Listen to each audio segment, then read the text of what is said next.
Hello guys, Jamshi Cheruppur എന്ന YouTube ചാനലിലേക്ക് എല്ലാവർക്കും സ്വാഗതം. അപ്പൊ ചങ്ങായിമാർ, ഇന്നത്തെ നമ്മളെ വീഡിയോ എന്താ വെച്ച് കഴിഞ്ഞാല് നമ്മുടെ ചെരുപ്പൂർ സൈറ്റിലത്തെ പുട്ടി വർക്ക് ഏകദേശം കഴിയാനായിരുന്നു. അതായത് പുട്ടി ഇടൽ ഏകദേശം അവസാനിച്ചു. അപ്പൊ കട്ടിംഗ് സ്റ്റേജ് ആണ് ഇവിടെ നടന്നുകൊണ്ടിരിക്കുന്നത്. അപ്പൊ നമുക്ക് കട്ടിങ്ങും കാര്യങ്ങളും എങ്ങനെയാണെന്നല്ല നമുക്ക് കണ്ടു നോക്കാം. അപ്പൊ എന്റെ വീഡിയോ ആദ്യമായിട്ടാണ് നിങ്ങൾ കാണണമെങ്കിൽ സബ്സ്ക്രൈബ് ചെയ്യാൻ മറക്കരുത്. അപ്പൊ സബ്സ്ക്രൈബ് ചെയ്ത് കൂടെ കൂടി കേട്ടോ. പിന്നെ ലൈക്കും ഷെയറും കമന്റും ഒന്നും ചെയ്യാൻ പ്രത്യേകം മറക്കരുത്. അപ്പൊ നമുക്ക് നേരെ വീഡിയോക്ക് പോകാം.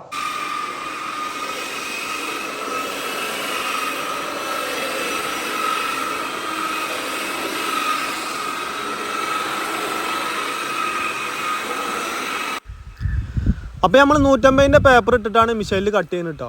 പക്ഷെ ചില സ്ഥലങ്ങളിൽ 150 ഇട്ടാൽ പോരില്ല. കാരണം നമ്മൾ കട്ട് ചെയ്യാൻ മറ്റേ 2-3 ദിവസം വഴുകാന്നുണ്ടെങ്കിൽ 150ന്റെ പോരാൻ വളരെ സാധ്യത കുറവാണ്. കാരണം അത് ഗ്ലേസിങ് പോലെ ആയിട്ടുണ്ടാവും. അപ്പോൾ അവിടെ നമ്മൾ 100-120 ഇട്ട് കട്ട് ചെയ്യാൻ ചെയ്യാറ് സാധാരണ പതിവ്. അപ്പോൾ 150ന്റെ പേപ്പർ ഇട്ടതിന് ശേഷം നമ്മൾ വാട്ടർ പേപ്പർ അതുപോലെ തന്നെ 150 അതുപോലെ തന്നെ 150 ഒക്കെ ഇട്ടിട്ട് നമ്മൾ ചുമര ഒന്നുകൂടി ഒന്ന് നന്നായിട്ട് ഫിനിഷ് ചെയ്തെടുക്കുക. അതായത് മറ്റേ മിഷനിൽ പേപ്പർ പിടിച്ചതിന് ശേഷം നമ്മൾ വാട്ടർ പേപ്പർ ഒന്നും 180 ഒക്കെ ഇട്ടൊന്ന് പിടിച്ചൊന്ന് മിൻസാക്കി എടുക്കും കേട്ടോ. എന്നാൽ തന്നെ അതിൽ വരുന്ന സ്ക്രാച്ചും കാര്യങ്ങളൊക്കെ നന്നായിട്ട് നമുക്ക് പോയി കിട്ടും. പിന്നെ സാധാരണ എല്ലാവരും ചെയ്യുമ്പോൾ തന്നെ നമ്മൾ ലൈറ്റ് അടിച്ച് എല്ലാം പെർഫെക്റ്റ് ആണോ എന്ന് നോക്കിയതിന് ശേഷം മാത്രമേ അവിടെ ഫിനിഷ് ചെയ്യുക കേട്ടോ. അപ്പോൾ ഏകദേശം അടിയിൽ മറ്റേ ഒരുവിധം കട്ടിംഗ് ഒക്കെ കഴിയാനായിക്കണ്. പക്ഷേ സീലിങ്ങും കാര്യങ്ങളും ചെയ്തിട്ടില്ല. മേലിൽ നിന്ന് ടോപ്പിൽ നിന്ന് ഇങ്ങനെ അടിച്ച് താഴത്തേക്ക് ഇറങ്ങിയിരിക്കുകയാണ്. അപ്പോൾ നിങ്ങൾ ഇപ്പം ഈ കണ്ട ആ ഒരു മറ്റേ കട്ട്ലറുടെ ഉൾഭാഗം കട്ട് ചെയ്തിട്ടില്ല. അവിടെ നിന്ന് ഈ ചുമര് ഭാഗങ്ങളൊക്കെ കട്ട് ചെയ്ത് കഴിഞ്ഞു. അതിൻ്റെ അടി മറ്റേ ആ കോണിപ്പടിയുടെ ആ സീലിങ് ഭാഗങ്ങൾ അങ്ങനെയുള്ള ഭാഗങ്ങളൊക്കെ കട്ട് ചെയ്ത് കഴിഞ്ഞിട്ട് നിങ്ങൾ നോക്കി നോക്കി വീഡിയോയിൽ നിങ്ങൾക്ക് കണ്ടാൽ മനസ്സിലാവും. അപ്പോൾ അത്രയും പെർഫെക്റ്റ് ആയിട്ടാണ് നമ്മൾ കാര്യങ്ങളൊക്കെ ചെയ്തിരിക്കുന്നത് കേട്ടോ. അതായത് ലൈറ്റും കാര്യങ്ങളൊക്കെ അടിച്ച് നോക്കി സ്പോട്ടും കാര്യങ്ങളൊക്കെ ഉണ്ടോ ഒക്കെ നോക്കിയിട്ടാണ് നമ്മൾ കട്ടിയും കാര്യങ്ങളൊക്കെ ചെയ്തിരിക്കുന്നത്. പിന്നെ നമ്മുടെ വർക്ക് നിങ്ങൾക്ക് ഇഷ്ടപ്പെടുകയെന്നുണ്ടെങ്കിൽ നിങ്ങൾ സബ്സ്ക്രൈബും ലൈക്കും കാര്യങ്ങളൊക്കെ ചെയ്യാൻ മറക്കരുത്. പിന്നെ പ്രത്യേകം നിങ്ങൾ കമൻറ്റിൽ അറിയിക്കുക എങ്ങനെയുണ്ട് പുട്ടി വർക്ക് എന്നൊക്കെ നിങ്ങൾ കമൻറ്റിൽ അറിയിക്കുക കേട്ടോ.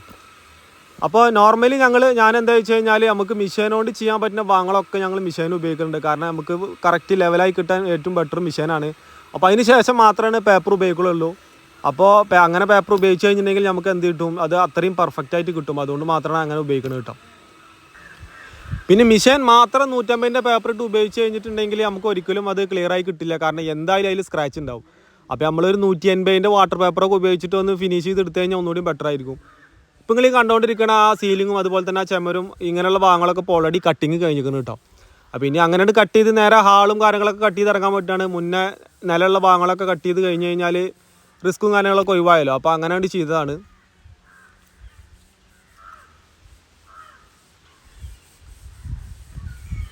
അതുപോലെ തന്നെ ഇപ്പോൾ മുകളിലത്തെ ഹാള് കാര്യങ്ങളൊക്കെ എല്ലാം സെക്കൻഡ് കോട്ട് ഇടൽ കഴിഞ്ഞിരിക്കണ്.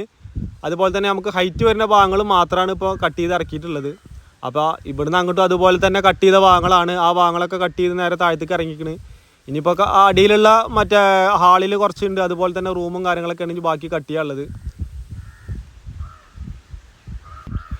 പിന്നെ എപ്പോൾ നമ്മൾ കട്ട് ചെയ്യുമ്പോഴും നമ്മൾ ശ്രദ്ധിക്കേണ്ടത് ഈ മുക്ക് മൂല അങ്ങനെ വരുന്ന ഭാഗങ്ങളൊക്കെ നമ്മൾ എപ്പോഴും പെർഫെക്റ്റ് ആക്കാൻ ശ്രദ്ധിക്കണം കേട്ടോ. എന്നാൽ മാത്രമേ നമ്മൾ ഈ പുട്ടിട്ട ഫിനിഷിങ് നമുക്ക് ഇങ്ങനെ ഒരു അത്രയും ഹൈലൈറ്റ് ചെയ്ത് കാണിക്കാൻ പറ്റുള്ളൂ. നമ്മൾ കംപ്ലീറ്റ് നാമ്പൊക്കെ വൃത്തിയായാൽ മാത്രമേ നമുക്ക് ആ ഒരു പുട്ടിടുന്നതുകൊണ്ട് ഒരു പ്രയോജനമുള്ളൂ. അപ്പോൾ അതുകൊണ്ട് അതൊക്കെ നല്ല വൃത്തിക്ക് തന്നെ നമ്മൾ ചെയ്യണം. അതൊക്കെ ഞങ്ങൾ നല്ല വൃത്തിക്ക് തന്നെ ചെയ്യണമുണ്ട്. ഇപ്പോൾ നിങ്ങൾ വീഡിയോ തന്നെ നിങ്ങൾക്ക് കണ്ടാൽ മനസ്സിലാവും. ഇതപ്പോൾ നിങ്ങൾ ഈ ജനലിൻ്റെ ഈ ബീഡിങ് കറക്റ്റായിട്ട് നമ്മൾ കട്ട് ചെയ്തിട്ട് അതിൻ്റെ അതാ കറക്റ്റ് പെർഫെക്ഷനാക്കി എടുത്തിട്ടുണ്ട്. എന്നാൽ മാത്രമേ നമുക്കത് ഒരു ഷോ വരുള്ളൂ. അതല്ലാണ്ട് അത് അങ്ങോട്ടും ഇങ്ങോട്ടും വളഞ്ഞ് തിരിഞ്ഞൊക്കെ പോയി കഴിഞ്ഞിട്ടുണ്ടെങ്കിൽ നമ്മൾ ആ ഒരു പുട്ടിപ്പണി തന്നെ വെറുതെ വേസ്റ്റ് ആവും. അപ്പോൾ ഞാൻ ചില ഇടങ്ങളിലൊക്കെ ഞാൻ കണ്ടിട്ടുണ്ട് അങ്ങനെയുള്ള പുട്ടിപ്പണിയൊക്കെ ഈ നാമ്പ് പൊട്ടിയിട്ടും അതേപോലെ തന്നെ മെയിനായിട്ട് ഈ നാമ്പ് വരുന്ന ഭാഗങ്ങളിലൊന്നും ഒരിക്കലും മിഷീൻ ഓടിക്കരുത്. മിഷീൻ ഓടിച്ചു കഴിഞ്ഞാൽ എങ്ങനെ ആയാലും അതിൻ്റെ ആ ഒരു മൂല പൊട്ടും. അപ്പോൾ അത് പൊട്ടാണ്ടിരിക്കാൻ വേണ്ടിയിട്ടാണ് ഞങ്ങൾ ആ ഭാഗങ്ങളിലൊന്നും മിഷീൻ ഉപയോഗിക്കലില്ല.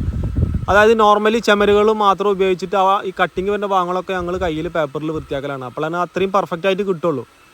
വേണ്ട പണി കഴിയാൻ വേണ്ടി മിഷീൻ ഉപയോഗിച്ച് കഴിഞ്ഞിട്ടുണ്ടെങ്കിൽ അതിൻ്റെ നാമ്പും കാര്യങ്ങളൊക്കെ പൊട്ടി ഇതേപോലെ കേടുക. അപ്പോൾ അതൊക്കെ ഒന്ന് ശ്രദ്ധിക്കേണ്ടതായിട്ടുണ്ട് കേട്ടോ. അപ്പോൾ ചങ്ങായിമാരെ, ഇന്നത്തെ വീഡിയോ എത്തണുള്ളൂ കേട്ടോ. അപ്പോൾ നമ്മൾ കട്ടിയും കാര്യങ്ങളൊക്കെ ഏകദേശം സ്റ്റാർട്ട് ചെയ്തു. ഇനി ഇൻഷാല്ലാ കട്ടിയും കാര്യങ്ങളൊക്കെ കഴിഞ്ഞതിന് ശേഷം പ്രൈമർ കോട്ട് അടിച്ചുള്ള ഒരു വീഡിയോ നമ്മൾ അപ്ലോഡ് ചെയ്യുന്നതായിരിക്കും കേട്ടോ.